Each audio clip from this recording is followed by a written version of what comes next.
Hello મિત્રો, નમસ્કાર. આજે આપણે બનાવીશું એકદમ નવી રીતે અને એકના એક સબ્જી ખાઈને બહુ થઈ ગયા હોય તો આજે કંઈક અલગ જ બનાવીએ. સૌપ્રથમ આપણે ડુંગળી અને ટામેટાને ક્રશ કરી લેવાનું છે. અહીંયા તમે સાથે સાથે લસણને પણ ક્રશ કરી શકો છો, પણ અહીંયા આપણે આદુ લસણની પેસ્ટ યુઝ કરવાની છે. એટલા માટે આપણે ટામેટાં અને ડુંગળીને જ ખાલી ક્રશ કરીશું. સાથે સાથે આપણે કાજુને પણ કટ કરી લેવાના છે. ત્યારબાદ આપણે 3 થી 4 ટેબલસ્પૂન જેટલું ઓઇલ એડ કરવાનું છે.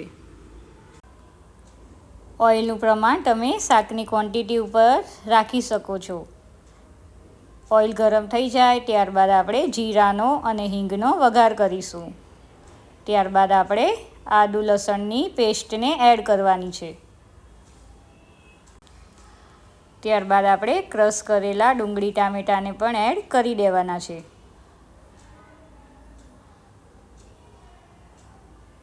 આ રીતે આપણે તરત ઢાંકી દેશું તો આપણો ગેસ પણ બગડશે નહીં અને છાંટા પણ ઉઠશે નહીં.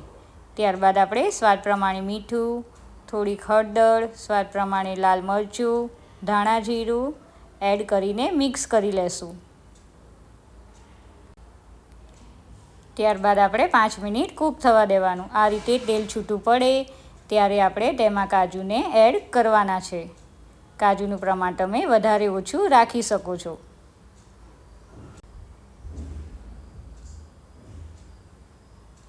ફરીથી 2 મિનિટ કૂક કરવા દેશું.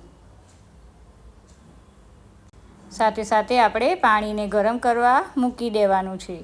અહીંયા આપણે ગરમ પાણીને જ એડ કરવાનું છે. ત્યારબાદ આપણે થોડો ગરમ મસાલો પણ એડ કરવાનો છે. ફરીથી મિક્સ કરીને 1 મિનિટ આપણે કૂક કરી લેશું.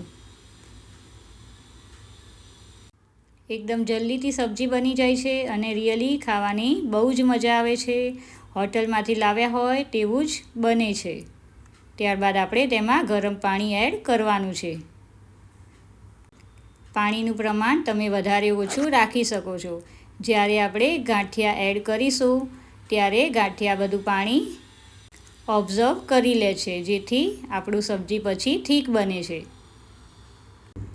બાલાજીના પેકેટમાં આવે છે એ જ ગાંઠિયા અહીંયા એડ કર્યા છે. માર્કેટમાં ઇઝીલી મળી જાય છે. ત્યારબાદ આપણે તેને 2 મિનિટ કૂક કરી લેશું.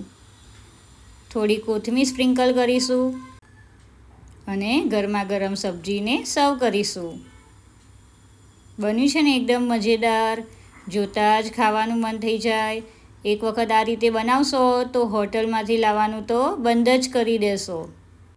વિડીયો ગમે હોય તો લાઈક કરવાનું ભૂલતા નહીં. Thank you. વાવ!